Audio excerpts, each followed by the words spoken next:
Hello guys, good morning to all of you. Welcome back to my YouTube channel ECI। Friends, आज का जो topic है वो सामान्य विज्ञान, पोषण तत्व एवं उनकी कमी से होने वाले रोगों के ऊपर डिस्कस है। तो चलिए हम जो है आपको एक एक करके तकरीबन 54 क्वेश्चन वो करवाने वाले हैं। ये काफ़ी महत्वपूर्ण हो सकते हैं आपके लिए। देखिए, पहला क्वेश्चन है, मनुष्यों में आयरन की कमी से कौन सा रोग उत्पन्न होता है? तो ये होता है एनीमिया। जी हाँ, एनीमिया जो है ये आयरन की कमी से होने वाला रोग है। अगला क्वेश्चन है कि मनुष्य में विटामिन सी की कमी से कौन सा रोग उत्पन्न होता है? तो दोस्तों, विटामिन सी की कमी से होता है स्कर्वी। जी हाँ, स्कर्वी जो है विटामिन सी की कमी से होने वाला रोग है। इसी प्रकार अगला क्वेश्चन है, भारत भोजन में विटामिन ए के अभाव के कारण कौन सा रोग उत्पन्न होता है? तो विटामिन ए के अभाव से जो है वो रतौंधी होती है।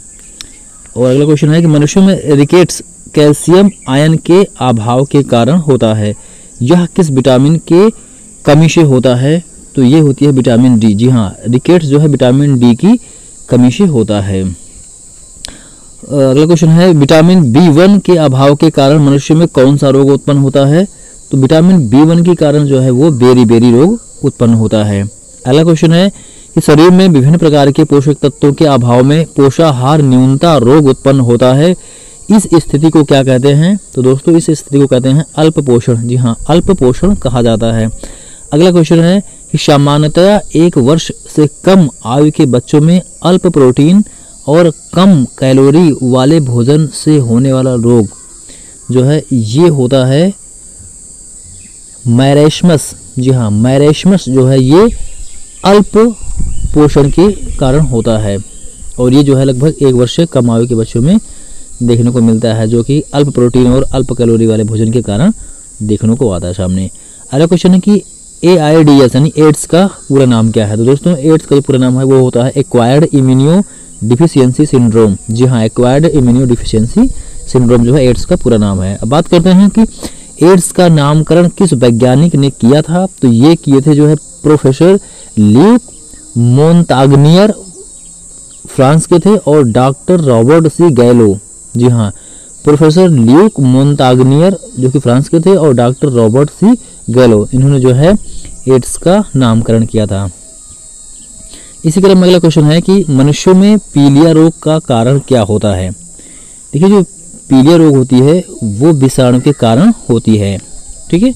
अगला प्रश्न है कि मनुष्य को बंदर बिल्ली के काटने पर कौन सा रोग होता है? अगर मनुष्य को जो है बंदर बिल्ली या कुत्ते काटते हैं तो ये मुख्यतः जो है रेबीज, जी हाँ, रेबीज रोग होने का खतरा बना रहता है। अगला क्वेश्चन है कि बर्ड फ्लू मनुष्यों में किस विषाणु के कारण होता है? तो बर्ड फ्लू जो होता है वो H5N1 विषाणु के कारण होता है। जी हाँ, H5N1 विषाणु के कारण बर्ड फ्लू होता है। अगला क्वेश्चन है कि H1N1 टाइप A विषाणु से होने वाला श्वसन तंत्र संबंधी रोग क्या है? दोस्तों, ये रोग है स्वाइन। जी हाँ, स्वाइन फ्लू। स्वाइन फ्लू जो है वो H1N1 टाइप A विषाणु से होने वाला श्वास रोग है। अगला क्वेश्चन है कि मनुष्यों में इन्फ्लुएंजा रोग किस विषाणु से होता है? तो इसका सही आंसर है, मनुष्यों में इन्फ्लुएंजा रोग किस विषाणु से होता है? तो इसका सही आंसर है मिक्सोवायरस इन्फ्लुएंजाई। मिक्सोवायरस इन्फ्लुएंजाई के कारण जो है ये होता है। अगला क्वेश्चन है कि मनुष्यों में ट्रिपोनेमा पैलिडस नामक जीवाणु से कौन सा रोग होता है? तो दोस्तों, ये होता है उपदंश, जिसे सिफिलिस कहा जाता है। जी हाँ, सिफिलिस या उपदंश, ये जो है मनुष्य में ट्रिपोनेमा पैलिडस नामक बैक्टीरिया के कारण होता है। अगला क्वेश्चन है कि विटामिन की खोज कब की गई थी?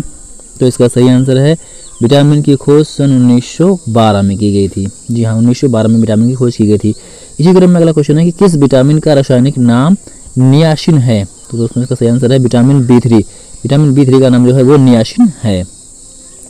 अगला प्रश्न है कि थायराइड ग्रंथि का आकार किस तत्व की कमी से असामान्य रूप से बढ़ जाता है? तो ये होती है आयोडीन। जी हाँ, आयोडीन की कमी से जो है थायराइड ग्रंथि जो कि गले में पाई जाती है, इसका आकार बढ़ जाता है और इसे घेंघा रोग भी कहते हैं। ठीक है।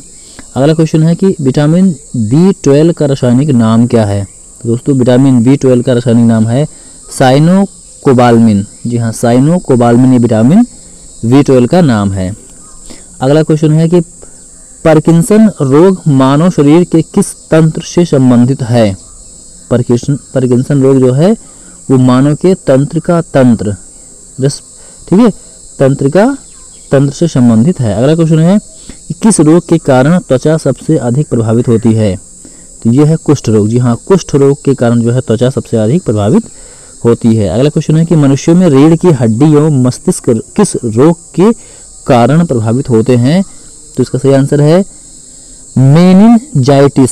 जी हाँ, मेनिनजाइटिस के कारण जो है मनुष्यों में रीढ़ की हड्डी और मस्तिष्क रोग जो है होता है। अगला क्वेश्चन है कि लिवर डैमेज मनुष्यों में किस विटामिन के अतिसेवन से होता है? तो दोस्तों इसका सही आंसर है विटामिन B3। जी हाँ, विटामिन B3 के कारण अतिसेवन से जो है लिवर डैमेज होने का खतरा बना रहता है। अगला क्वेश्चन है कि मानव शरीर में प्रचुर मात्रा में किस पोषक तत्व की आवश्यकता होती है? दोस्तों यह है कैल्शियम। जी हाँ, कैल्शियम के कारण जो है हमारे शरीर की हड्डियां मजबूत बनी रहती हैं, जिसकी हमारे शरीर में बहुत अधिक आवश्यकता होती है। अगला क्वेश्चन है कि गर्भावस्था के दौरान भ्रूण की हड्डियों के विकास हेतु किस विटामिन की आवश्यकता होती है? तो इसका सही आंसर है विटामिन डी। जी हाँ, विटामिन डी जो है गर्भावस्था के दौरान भ्रूण की हड्डियों के विकास में सहायक होता है। अगला क्वेश्चन है कि कौन सा रोग पेयजल में नाइट्रेट यानी NO3 की अधिकता के कारण होता है? तो दोस्तों का सही आंसर है ब्लू बेबी सिंड्रोम।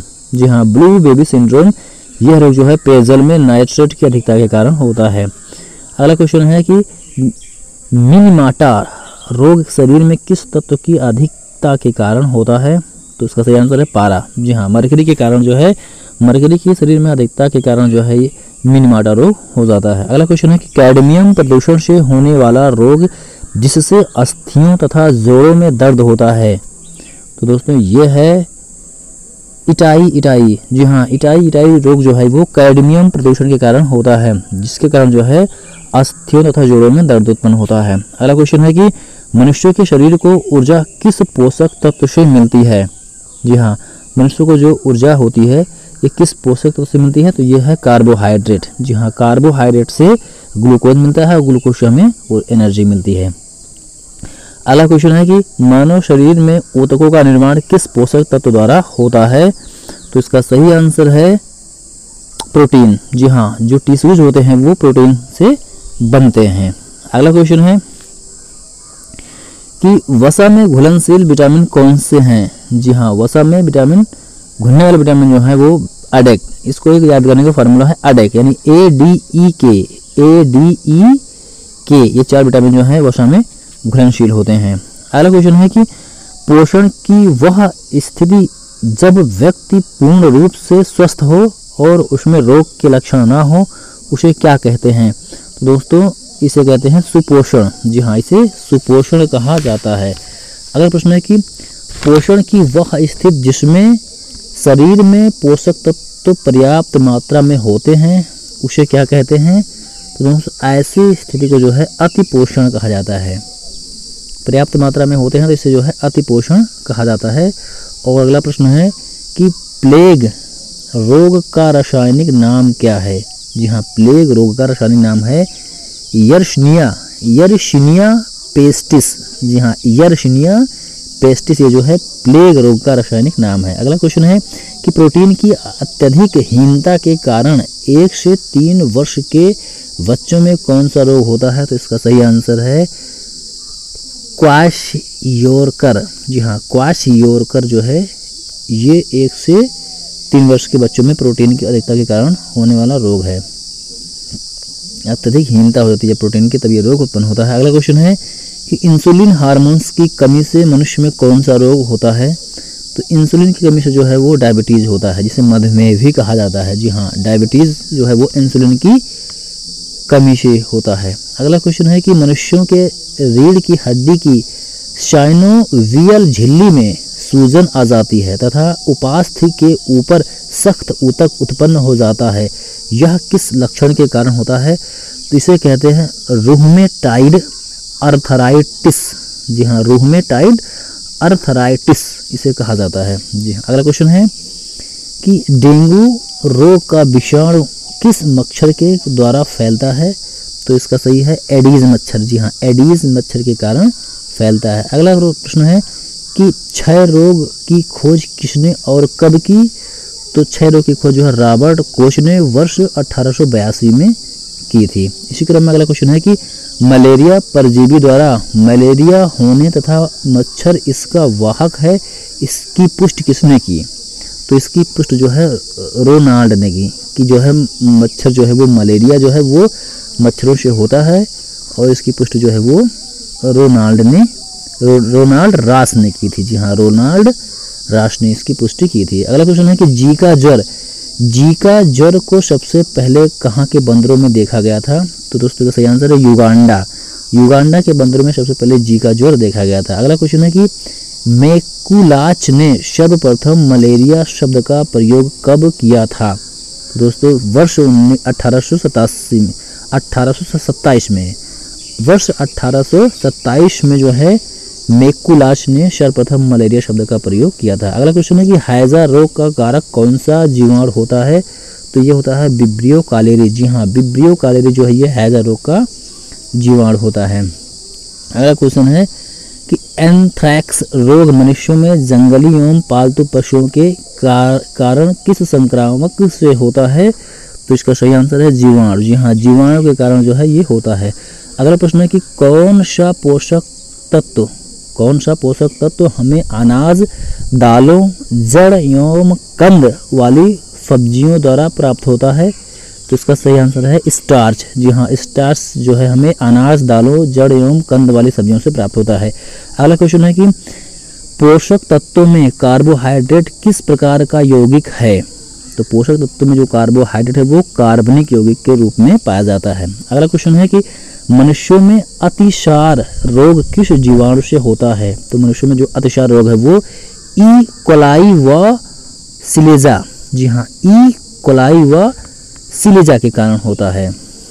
अगला क्वेश्चन है कि प्रियांश जनित रोग जो एक पीढ़ी से दूसरी पीढ़ी में स्थानांतरित होता है, इसके खोजकर्ता कौन थे? तो इसके खोजकर्ता थे डॉक्टर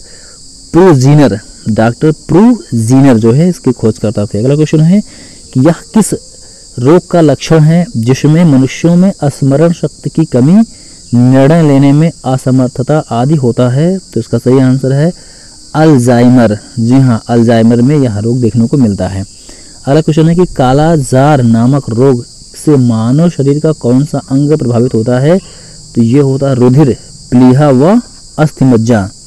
यानी कि कालाजार में जो है रुधिर, प्लीहा व अस्थिमज्जा जो है प्रभावित होता है। अगला प्रश्न है कि सुजाक रोग का वैज्ञानिक नाम क्या है? तो दोस्तों सुजाक रोग का जो वैज्ञानिक नाम है वो है ट्राइकोमोनास वेजाइनेलिस। जी हाँ, ट्राइकोमोनास वेजाइनेलिस इसका जो है ये रासायनिक नाम है। अगला कि अधिकांश फल अत्यधिक मीठे होते हैं, इनके मीठे होने का क्या कारण है? तो इनके मीठे होने का कारण जो है वो फल शर्करा, फ्रक्टोस या लेवुलोस के कारण होता है। जी हाँ, फल शर्करा जो है फ्रक्टोस या लेवुलोस के कारण होती है। अगला क्वेश्चन है कि कार्बोहाइड्रेट ऊर्जा के प्रमुख स्रोत होते हैं, ये कार्बन, ऑक्सीजन व हाइड्रोजन के किस अनुपात में मिलने से बनते हैं? तो इसका सही आंसर है 1:1:2। जी हाँ, 1:1:2 के फॉर्म में ये मिलते हैं। कहने का मतलब जो कार्बन और हाइड्रोजन का अनुपात होता है वो 1:2 के फॉर्म में होता है, और ऑक्सीजन 1:1 के फॉर्म में होती है। अगला क्वेश्चन है कि जीवों के शरीर में कौन सा कार्बनिक यौगिक पदार्थ सर्वाधिक मात्रा में पाया जाता है? तो वो है प्रोटीन। जी हाँ, जीवों के शरीर में सबसे अधिक जो है प्रोटीन पाई जाती है। तो इस प्रकार से दोस्तों आज का ये सेशन खत्म हुआ। तकरीबन इसमें आपको तकरीबन 54 क्वेश्चन के आसपास करवाए गए, और ये सारे क्वेश्चन जो है विभिन्न प्रकार के रोगों के लक्षण और उनकी खोजकर्ता और उनके रीजन यानी कारण को स्पष्ट करते हैं। तो आई थिंक जो है ये काफ़ी महत्वपूर्ण सेशन रहा। Thanks to listen and watch.